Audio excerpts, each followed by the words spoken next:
Assalamualaikum warahmatullahi wabarakatuh. Masih membahas tentang imunologi dasar di Syfaris Imunologi ya.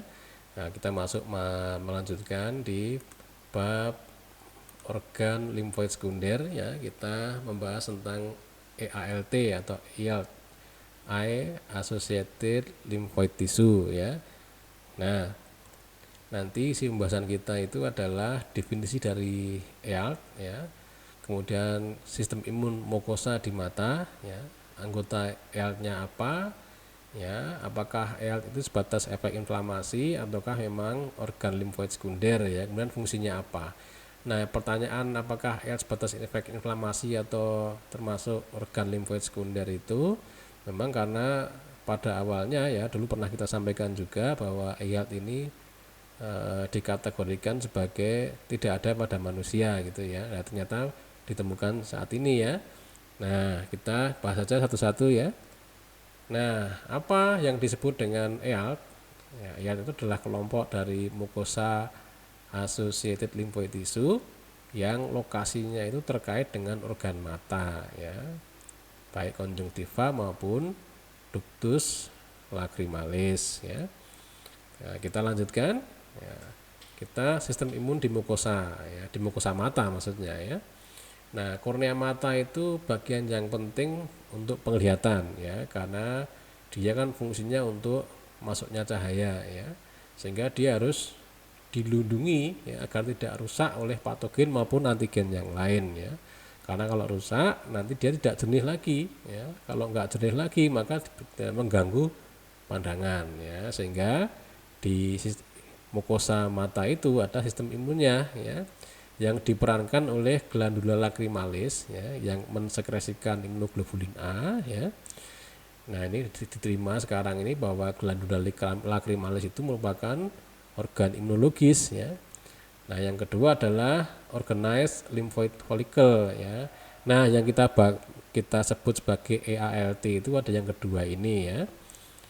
Nah, anggotanya apa saja ya, siapa saja yang terkategorikan sebagai Eye Associated Lymphoid Tissue? Yang pertama adalah CALT atau Conjunctiva Associated Lymphoid Tissue ya. Nah, ini merupakan bagian dari EALT ya, yang lokasinya terkait dengan konjungtiva ya. Yang kedua adalah Lacrimal Duct Associated Lymphoid Tissue ya.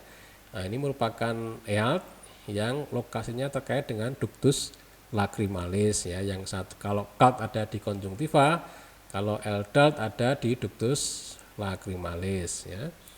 Nah, kita lanjutkan. Nah, ini apakah EALT ini hanya efek inflamasi ataukah memang organ limfoid sekunder ya. Nah, dulu ya dikatakan bahwa imunosit yang ada di mata itu terjadi karena adanya inflamasi ya.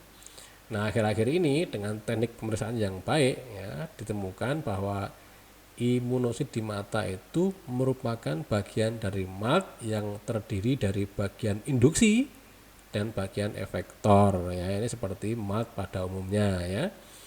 Nah, ini ditemukan pada orang normal juga ya. Kalau dulu kan dianggap tidak ada ya.